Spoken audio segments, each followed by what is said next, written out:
La entrevista del Telematutino 11, gente importante, a tratar temas importantes, nos acompaña el ingeniero César Fernández, quien es secretario de propaganda y miembro de la dirección política del partido La Fuerza del Pueblo. César, encantado de tenerte en el programa. Bueno, muy buenos días, Jacqueline, Ramón y a toda la teleaudiencia. Buenos días. Inteligente de este espacio. Muchísimas gracias en nombre de La Fuerza del Pueblo por siempre darnos la oportunidad de participar con ustedes aquí en los temas de interés y uno de aprender con la gente que sabe como ustedes. Oye, ¿ya te has vacunado, César? Claro, tenemos la primera dosis ya de Sinovac. Nos toca ahora el día 6, Dios mediante, la segunda dosis. Y a ti te digo como quieras. Y sufrimos COVID el año pasado, del 14 de julio al 28 de julio. 14 días sin síntomas, gracias a Dios. Qué bueno. Esa es la ventaja de la juventud. Bienvenido otra vez a Telematutino. César, ¿qué tú opinas de las medidas anunciadas por el gobierno en el día de ayer? Mira, yo pienso que, y te lo digo con muchísimo pesar, tengo entendido y es lo que creo firmemente que el señor presidente de la República, desde que asumió el poder, ha tenido las mejores intenciones de sacar a este país de la crisis. De hecho, le siento el empeño y ha visto que ha puesto el trabajo, que ha puesto su empeño en el trabajo de hacerlo. Pero ¿qué ocurre? El COVID, en principio, fue predecible. Y decía yo un mensaje este fin de semana en las redes con motivo a las madres que ya tenemos 1 año y 3 meses, desde marzo del 2020 en la República Dominicana y desde diciembre en el mundo del 2019 bregando con el COVID. Y ha sido, en principio fue confuso, no se conocía, no se sabía qué hacer, pero el mismo COVID ha ido trazando las pautas de qué hacer. Recordemos que iniciamos con ¿cuál era el primer problema? Bueno, el contagio, quién estaba contagiado y quién no. Era un tema de pruebas. Recordemos el presidente Fernández habló bastante.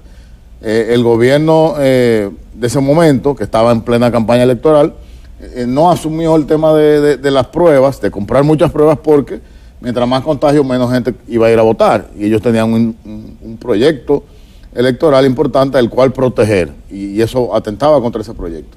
Pero una vez entra este gobierno, recordemos que había medidas establecidas de protocolo, había un toque de queda, ya el sistema de pruebas estaba instalado y comenzaron a cambiarlo. Recordemos que hubo toque de queda sábado a las 12 del mediodía, los domingos, comenzaron a cambiar, comenzaron a inventar.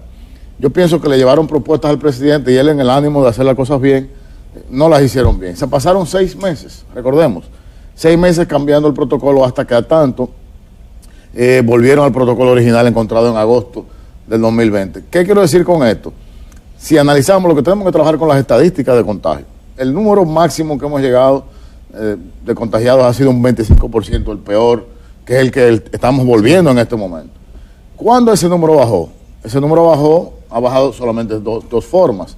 En una, con medidas severas de control de movilidad de los ciudadanos y cierre de negocios.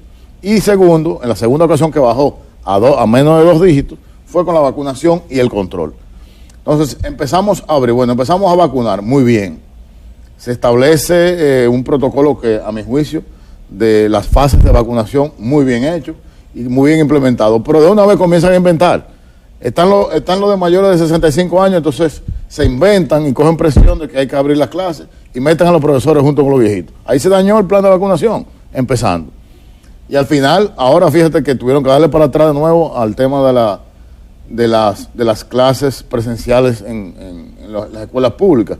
Entonces no hay una política clara, o sea, hacen un plan, lo diseñan y lo tienen que cambiar, y le dan para atrás y le dan para adelante. Lamentablemente, la única forma que en el mundo está demostrada que podemos avanzar en la lucha contra el COVID es la vacunación. Y este gobierno no ha hecho ningún incentivo. La gente, ustedes comentaban, y hacían un análisis muy real, que lo vemos en nuestras propias casas a veces, el servicio con temor a vacunarse, por los mitos, por todas las mentiras que hay en las redes sociales, pero el gobierno tiene que buscar los incentivos, es incentivar a la gente. Y yo digo, bueno, ¿por qué usted tiene que penalizar un restaurante donde están todos sus empleados vacunados, que ya lo están, todos los restaurantes de República Dominicana, de acuerdo a la información que emitió Azonadores, están vacunados, y también los hoteles? ¿Por qué usted lo penaliza? No penaliza al que vaya. Después de las 5 de la tarde, si usted no está vacunado, no puede entrar a ese lugar público. Usted no puede ir al supermercado si no está vacunado. Usted no puede cambiar un cheque si no está vacunado. Y usted verá que la gente se va a vacunar. y obviamente una campaña agresiva que también ha adolecido al gobierno de informarle a la gente de qué es la vacuna y por qué vacunarse. Eso no es sencillamente con 3 spots que hay por ahí de vacuna TRD, no. Es tomar gente como el nivel de ustedes, comunicadores de calidad, esos famosos influencers de géneros urbanos, que los muchachos le hacen caso, lo escuchan. Pongan a esos muchachos, hagan campaña. Además de regalarles los 100 millones de pesos que les regalaron, también que sean productivos y le saquen dinero para el beneficio. Dice lo de diciembre. Pero entonces lo que están pagando es una campaña de vivienda feliz. Es que, mira, yo pienso y reitero el esfuerzo del presidente de la República, pero ellos no entienden qué es lo que están gobernando. O sea, pero esa reunión ayer de 7 horas dice mucho, ¿eh? Pero se ve que hay una grave preocupación. 7 horas. Es que mira, tú tienes que entender que tú llegaste a gobernar un problema. Tú no llegaste a gobernar un país. Entonces, cuando tú tienes un problema, ¿cuál es el problema que tenemos? El COVID. Y lo vimos, ellos lo vieron, él lo vio en la plena transición, o sea, porque se hizo campaña en plena pandemia. No, y a él le dio. Y usted tiene que venir, bueno, vinimos a gobernar un problema del COVID. No, yo no vine a ofrecer obras. Yo no vine a estar paseando. Señor, métase en el palacio a gobernar su país y a sacarlo del COVID después, usted averiguará. Pero están en reelección. O sea, ¿cómo es posible que en un país... ya está en reelección? Pero claro que están en reelección.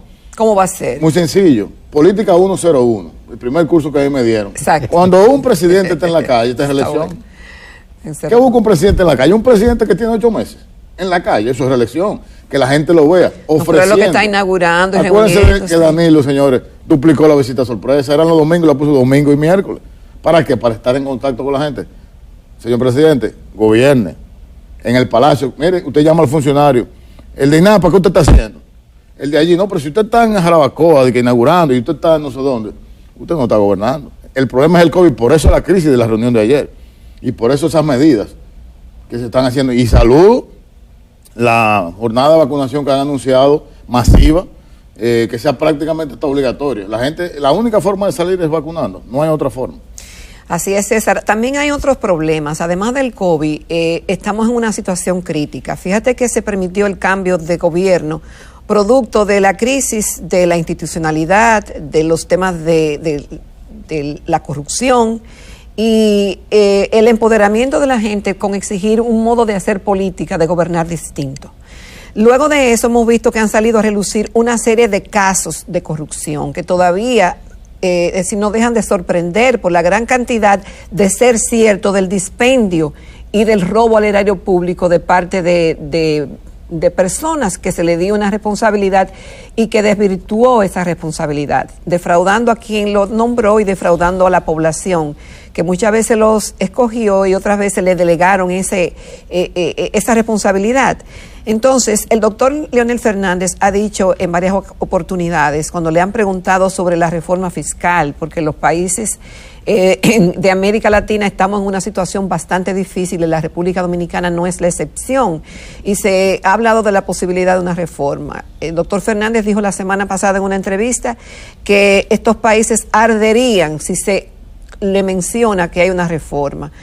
El tema de la corrupción, porque ahí es el punto, cuando se le dice al ciudadano, no importa la clase social, de que va a haber una reforma y que va a tener que pagar más impuestos, y vemos estos casos de corrupción que han defraudado el erario público por miles de millones de pesos, eso no concuerda. ¿Quién va a tener confianza cuando ha habido tanta corrupción? ¿Cuál es la posición de la fuerza del pueblo al respecto? Bueno, lo primero es que con el tema de la reforma fiscal, fíjate que el presidente Leonel Fernández ha sido un visionario sobre la planificación del país.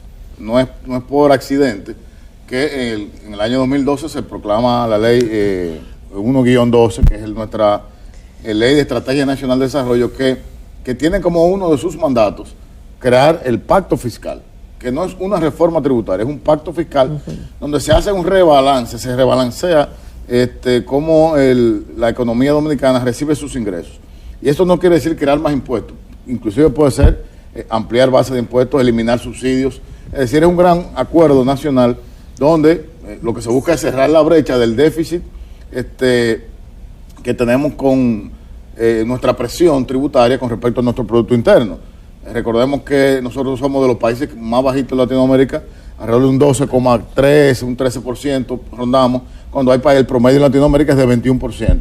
se buscaba que en los próximos 8 años, luego del 2012, se cerrara esa brecha y llegáramos hoy a tener alrededor de un 17, un 18%. ¿Qué ocurre? La irresponsabilidad del gobierno que sucedió al presidente Fernández, nunca de tratar de llegar a de firmar ese pacto fiscal, porque estaba en permanente reelección. Teniendo lo mejor de los escenarios. Y teniendo la economía creciente. Y teniendo la economía creciente que permitía que se hiciera sin lacerar ese sentimiento. Ahora bien, tu pregunta con respecto al tema de la corrupción, recordemos que el propio presidente Leonel Fernández implementó más de 14 iniciativas para transparentar la administración pública y salvaguardar los fondos públicos de manos perversas que así pudieran hacerlo. Recordemos la ley 34006, la ley de tesorería, la ley de Contraloría, la ley de acceso a la información pública, entre otras. Con eso te digo que la Fuerza del Pueblo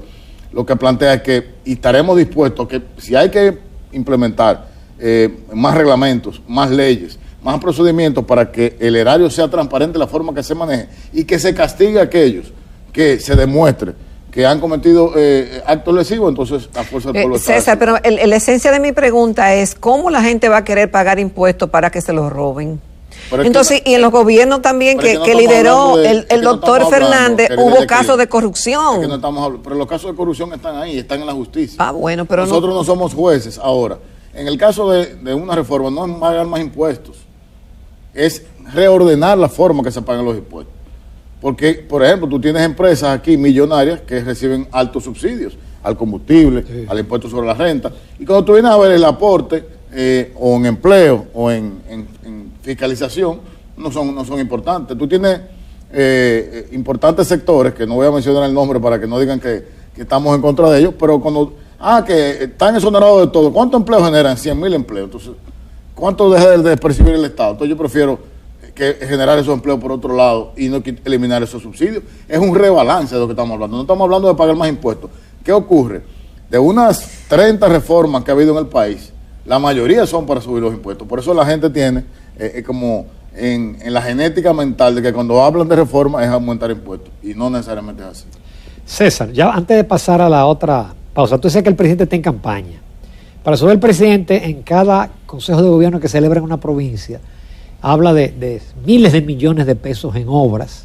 Tú sabes mucho de obras, tú fuiste el coordinador de República Dominicana 2044 y sabes qué hay que hacer, pero en esta circunstancia hay dinero como para emprender tantas cosas que ha anunciado el presidente. Absolutamente que no.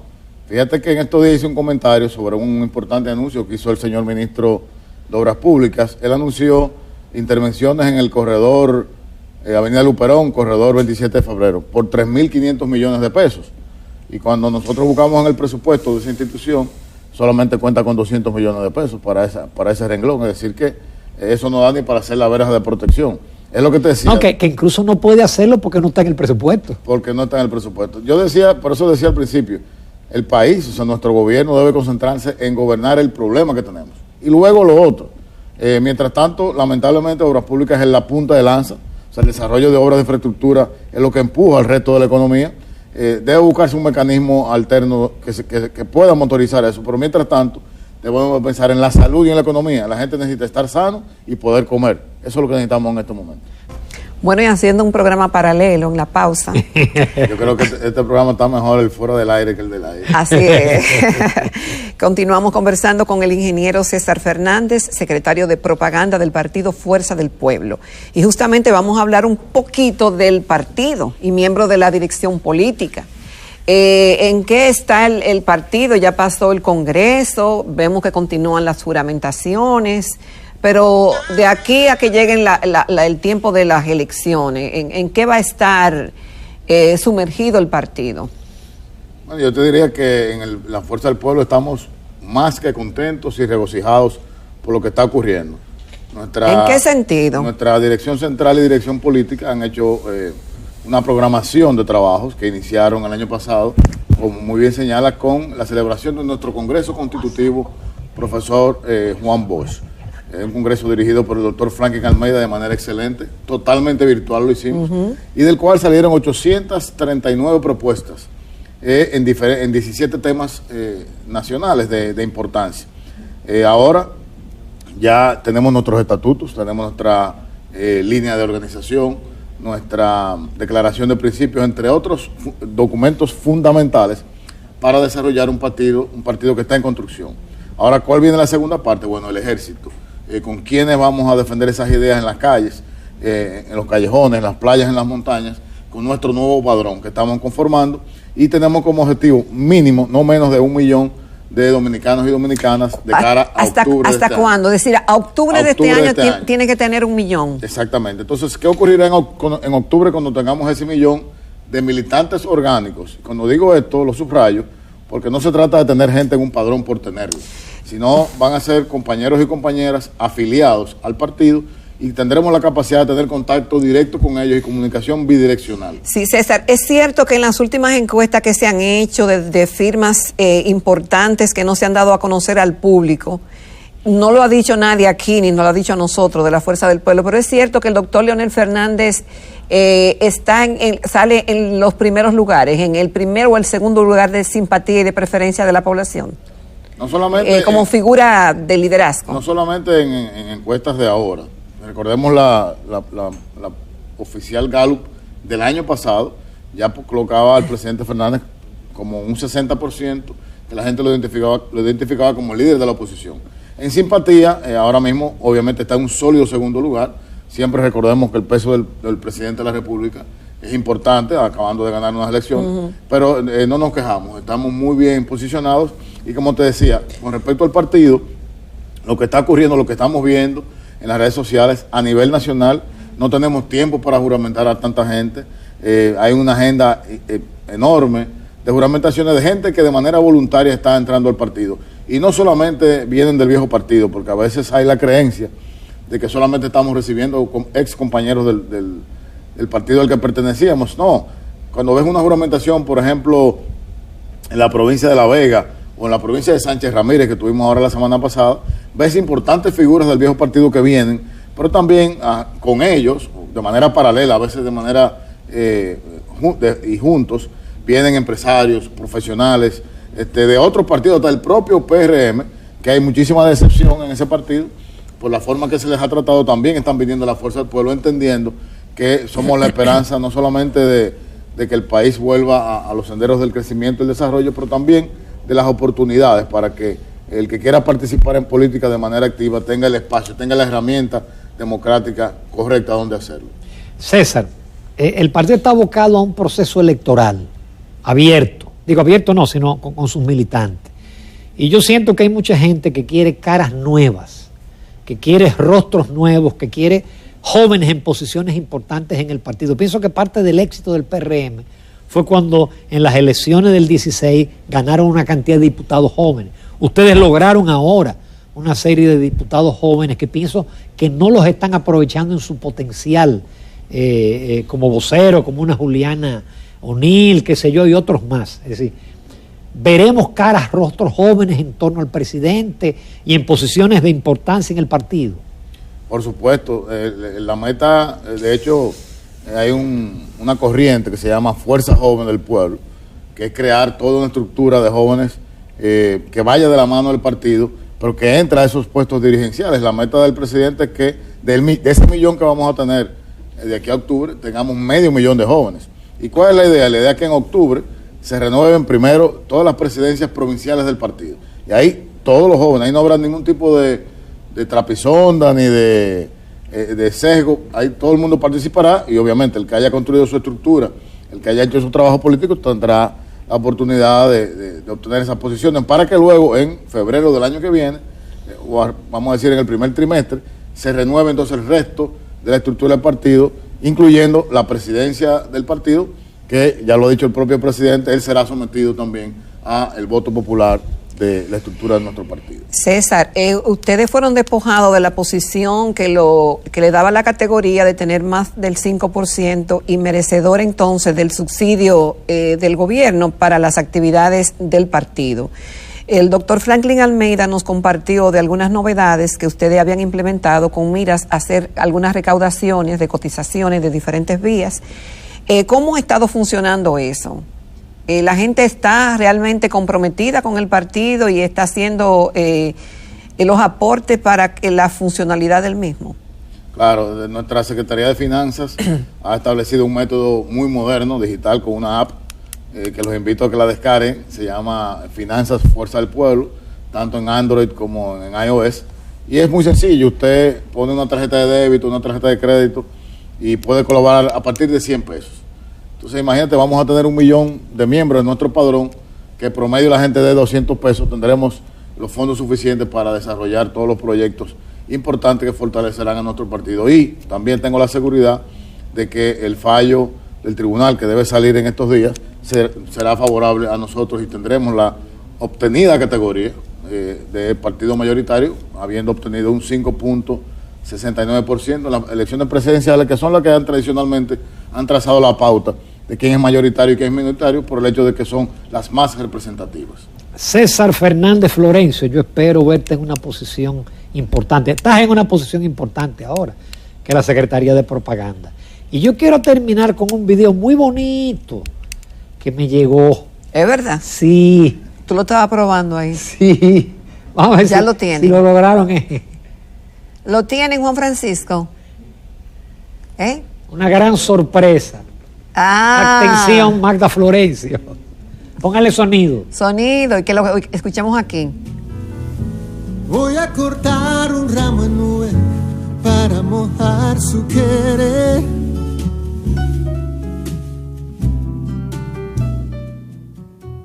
Da de beber. Voy a cortar un ramo en nube para mojar su querer.